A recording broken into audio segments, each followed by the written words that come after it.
Alright, these are the notes on triangle congruence by angle, side angle, and angle, coming from section 3.3 in the Math 2 book. We're going to start off with the postulate, which states if two angles and the included side of one triangle are congruent to two angles and the included side of another triangle, then the two triangles are congruent. And if we look at the diagram here, we see that we have angle A congruent to angle D. We have the side length AC congruent to the side length DF, and angle C congruent to angle F. And it's got to be in that order. We're looking at an angle, well, two angles, and that side has to be connected to the two angles. And so if we read it in order, we say it's angle, side, angle. So the nice thing here is we can prove, if we can prove that we have this angle, side, angle congruence, then we can actually say that the triangles are congruent to each other. Normally, if you remember back to 3.1, to show that two triangles are congruent, we had to show 6 parts, corresponding parts congruent. Now we've reduced that to 3 parts here. And so angle, side, angle is a nice way to show two triangles congruent. So looking at example 1, which two triangles are congruent using the angle, side, angle? So you're going to match two of these triangles, and one of them's not gonna be in the match. So pause this video, take a moment, and make a decision. When you have that, start back up. Okay, so here we have angle G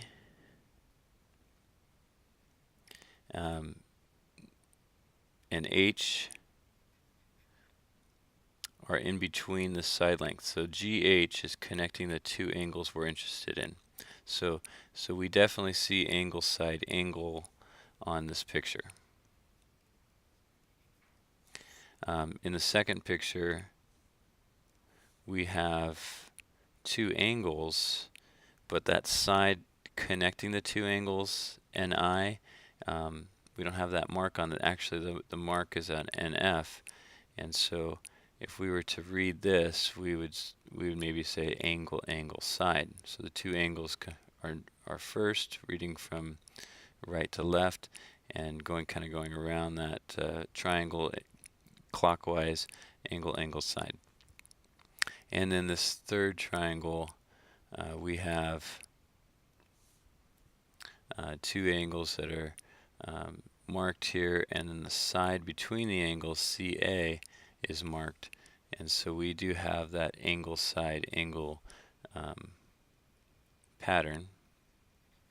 And so these two are using the angle, side, angle pattern, but are they congruent? Well, yes, because G is congruent to C.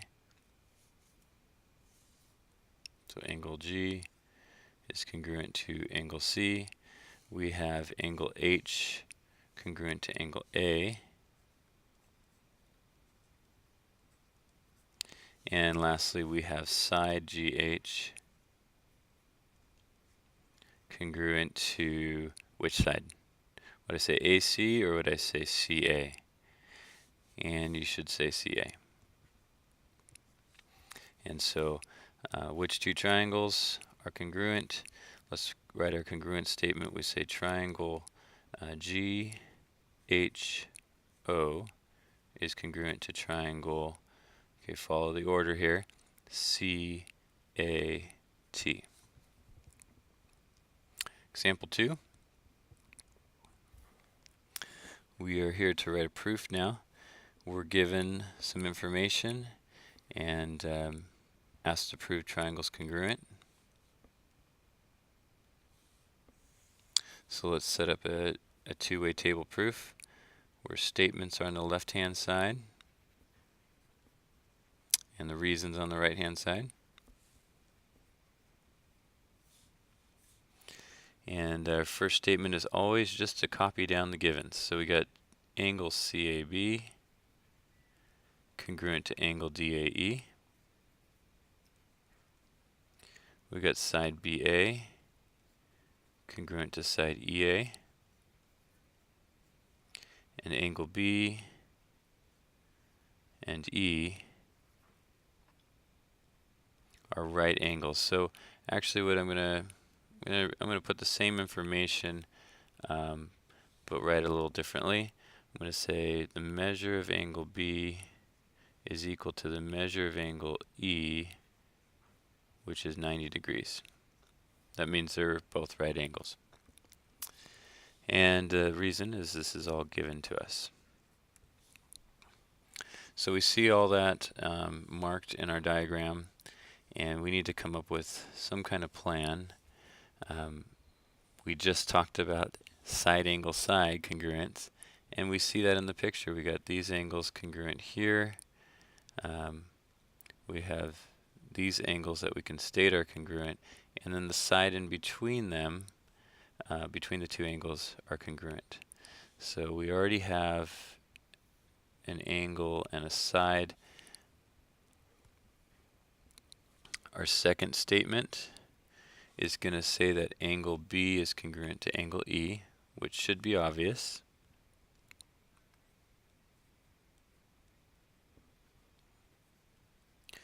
Our reason is going to be, well, we're using the fact that they're both equal to 90 degrees, and so because the measures are equal, the angles are congruent by the definition of congruent angles.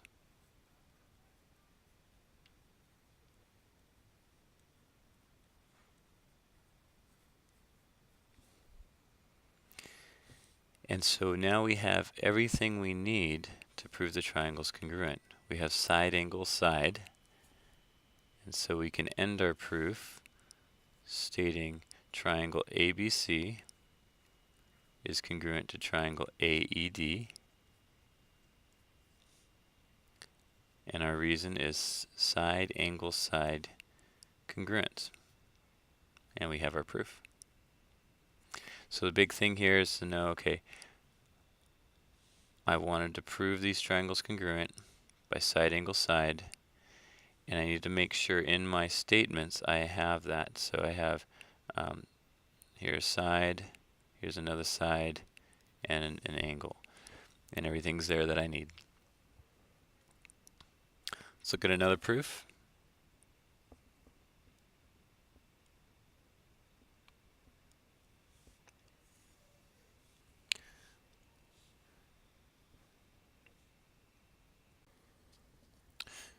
So on this example, notice you have parallel segments. And whenever you have parallel segments, think alternate interior angles are congruent. Look for alternate interior angles. Almost always you'll find them.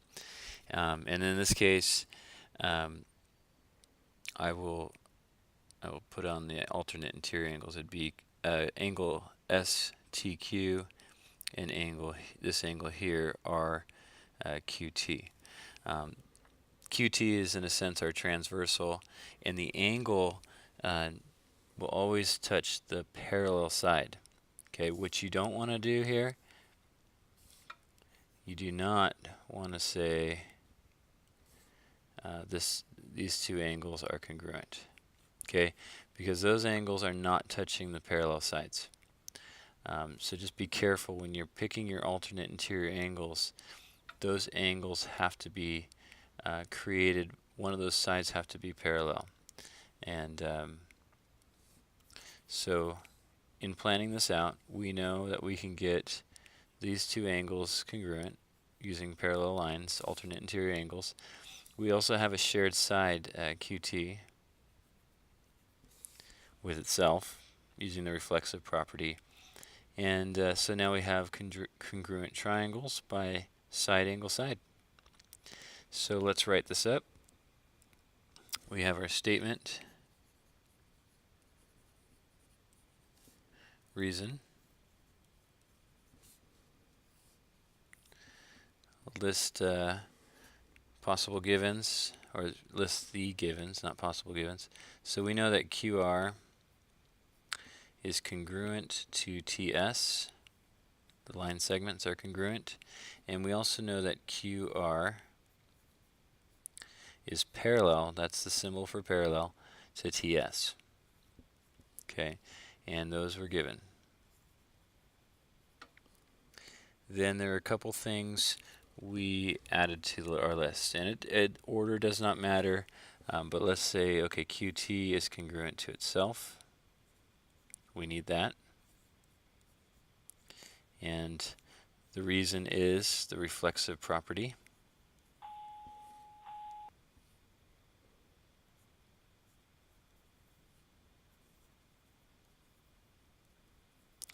And then another thing we need is those two angles, the alternate interior angles. So angle, if you trace it, we say RQT is congruent to angle STQ.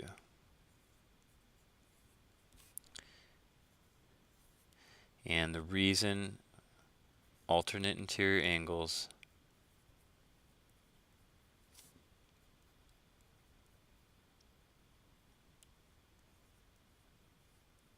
are congruent.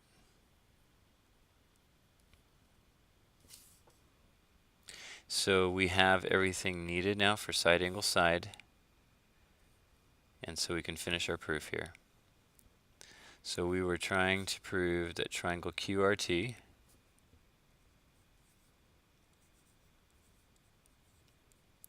is congruent to triangle TSQ,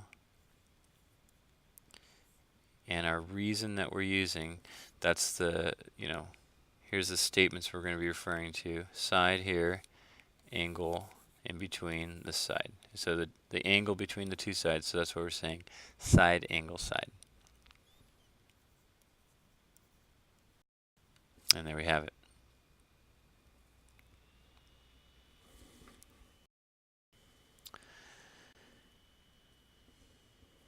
Here's another theorem that we can use to prove that two triangles are congruent. This is the angle-side theorem. And this theorem states that if two angles and a non-included side of one triangle are congruent to two angles and the corresponding non-included side of another triangle, then the triangles are congruent. So you can kind of see what's stated by looking at these pictures. So here we have two angles, but notice the side is not in between those angles. If the side were marked in between them, we'd have the angle side angle. But in this case, the side is not included in that process. So we're going to say angle side. Again, we got angle, well, angle E, angle D, and then the side DF. Okay.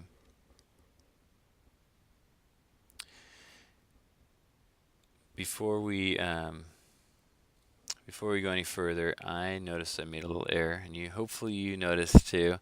But if we go back to our proof in example 2, and I made the statement that the triangles were congruent by side angle side, that's actually not what we were doing, because we have two angles and a side in between. So this is, you should read angle side angle. So if you did not catch that, make that change right now.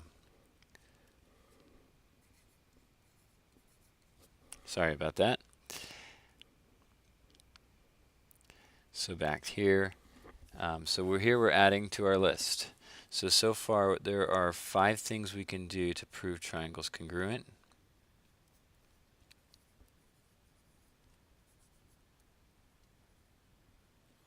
Okay, first thing we learned in our first lesson is using the definition of triangle congruence. And that's where you got to show 6 things are congruent to 6 things. You got 3 angles and 3 side lengths. A lot more work to do there. Then we started to introduce some shortcuts. In the second lesson we did together, we talked about the side congruence and the side angle side congruence. And now in this one we've introduced 2 more, angle side angle and angle. Now we're just talking about angle side. So as we approach triangles, as you're making proofs, even in the homework, keep this in mind. These are now we have 5 different approaches to prove 2 triangles are congruent. So here's the proof to Theorem 19, or at least an outline of the proof. So if we're given an angle side as drawn in here, note that if you know 2 angles, you automatically have that third angle. So we know that angle C and angle F are congruent by the third angle theorem. And then we have angle side angle. And so we can show that 2 triangles are congruent. So if you start with the condition angle side, we can use angle side angle to prove it's true. So here's what the proof would look like using their outline. So you have the statement, reason. Start with our givens. Angle A is congruent to angle D. Angle B is congruent to angle E. And AC is congruent to DF. Those are our givens. Because we have 2 angles congruent to 2 angles, we can use that. We get the third one for free using that third angle theorem. So that's what we're going to do. Angle C is congruent to angle F by the third angle theorem.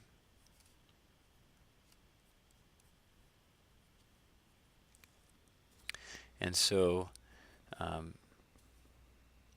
when you're proving something new, so let's say we did not know Theorem 19, because we're proving Theorem 19, we have to rely on something that we've already known. So we can't just say, hey, they're congruent by angle side, because that hasn't, when you're proving that theorem, that has not been established yet. So we got to call on something that we know before that. So we're going to call on the angle side angle postulate. So that's what we have now.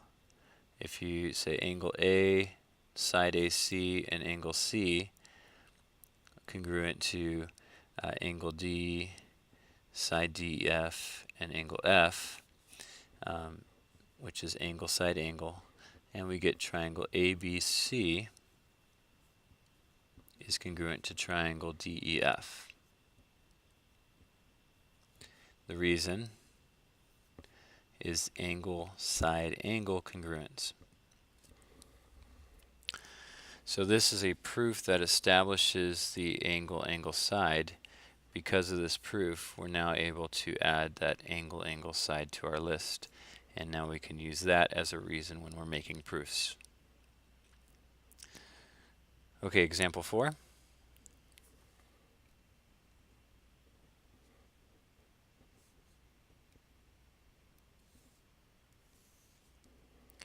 We're making another proof here. A statement on the left side, reason on the right. State your givens. Angle S is congruent to angle Q, and RP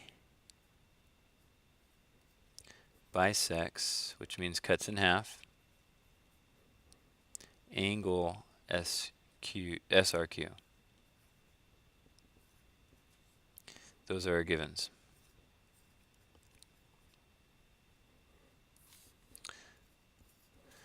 So at this point, let's stop, look at our picture, see if we can figure out how to solve this. So based on the givens, they've drawn in that angle S is congruent to angle Q. But we have the second piece of information that RP bisects angle SRQ. So angle SRQ, if I trace that, start at S, SRQ, so that's that whole angle there. That's cut in half by RP. So now we can say that because it's cut in half, this angle here, SRP, is congruent to this angle here, QRP. And then lastly, notice we have a shared side. PR is congruent to PR. And so the pattern here is going to be angle, angle, side, which is the theorem we just proved. And we're going to use that now, angle, angle, side, to show that the triangles are congruent. So let's write that down. So we said that PR is congruent to itself. It's a shared side. And whenever you say something's congruent to itself, the reason we're using is the reflexive property.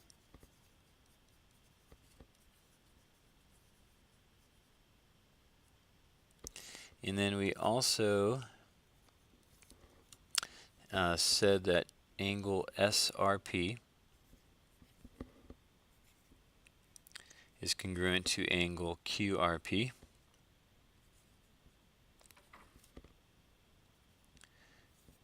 And the reason is in one of the givens. So RP bisects the angle SRQ. And so what does it mean to bisect an angle? It means to cut it in half. So we're relying on the definition of an angle bisector.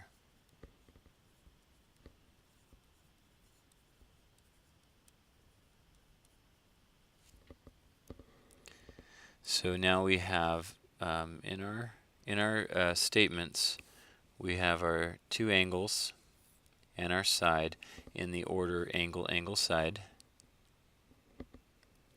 So we can finish our proof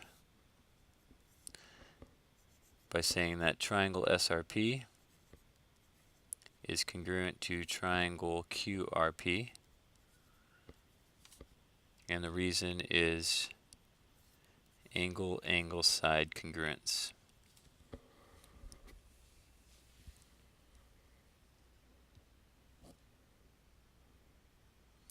Example 5, we have another proof.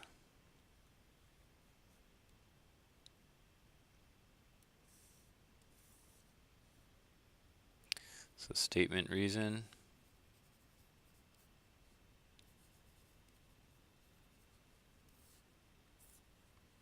State the givens. So 1, PQ is perpendicular to QS, and RS is perpendicular to SQ, and T is the midpoint of PR. And those are given to us. So whenever things are perpendicular, we create right angles, and we see that in our picture.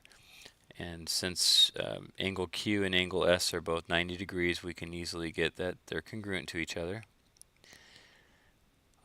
Also in our picture, notice that we have two segments crossing. Whenever that happens, you get vertical angles congruent to each other. And then lastly, T is the midpoint of PR. So that would make PT and RT the same length because T cut that in half. So now from our drawing we can get angle, angle, side congruence. So let's state that. Make sure all that is in our proof. So notice right now we haven't stated anything congruent to anything, and so we need at least 3 statements here.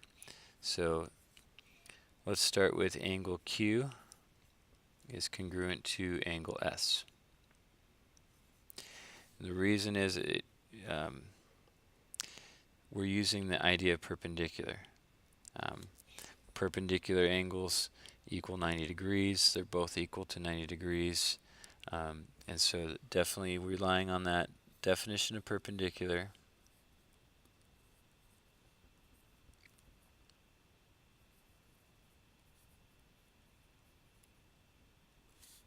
So from that definition, we get that the measure of angle Q is equal to 90 degrees, and that also that the measure of angle S is 90 degrees. That's what it means to be perpendicular. Also, to add to our list of reasons, because the measure of the angles are equal to each other, we can say they're congruent because that's the definition of angle congruence. So we're also relying on the definition of angle congruence.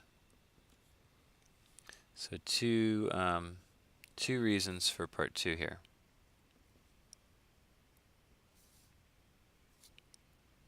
Let me get a little more space. Okay, statement 3.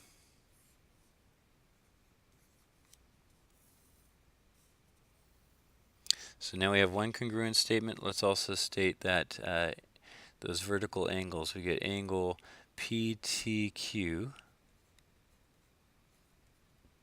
is congruent to angle, let's see what letters up there, RTS.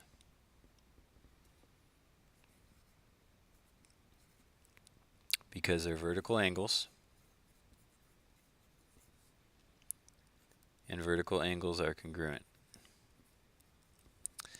And lastly, one more congruent statement before we can say the triangles are congruent, that PT is congruent to RT. That's because T is the midpoint, or the middle, of PR, and so we're using the definition of a midpoint.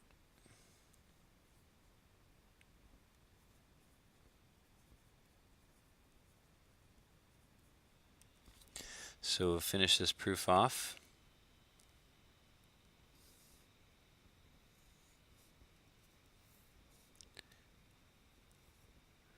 Triangle PQT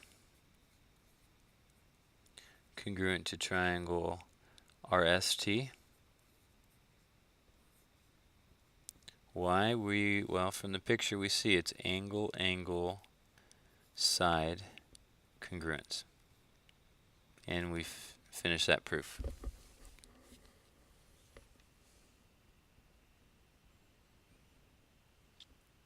Example 6. Determine whether the triangles must be congruent. So in this picture, what do you think? You have MO congruent to MO, so you have a side between two angles, and so your answer would be yes, it's congruent by angle side angle congruence.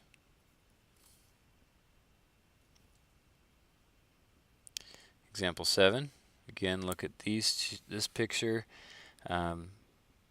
Would you be able to write a proof based on this information? We're not going to write the proof, but would we be able to say that the triangles are congruent? Those arrows are indicating that we have parallel line segments. Look for alternate interior angles. Can you see where they would be? What do you think? Right here and here? Hopefully you're saying no, because those don't touch the parallel side. So you don't want to go with those two angles. Those are not the alternate interior angles that we're after. These are. Okay, again, I'll repeat, the alternate interior angles have to touch those parallel sides, the sides with the arrows on them. What else can we get? So we have, I should put 2 marks on these because it's already used up on 1 here. We have an angle congruent to an angle U congruent to angle R. That was given. And then we just found that angle UST is congruent to angle RTS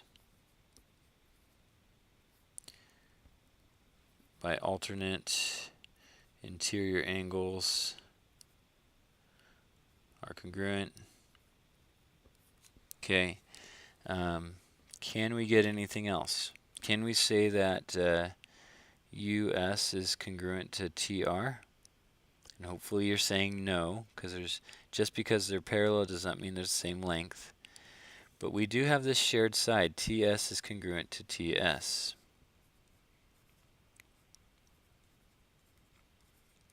By the reflexive property.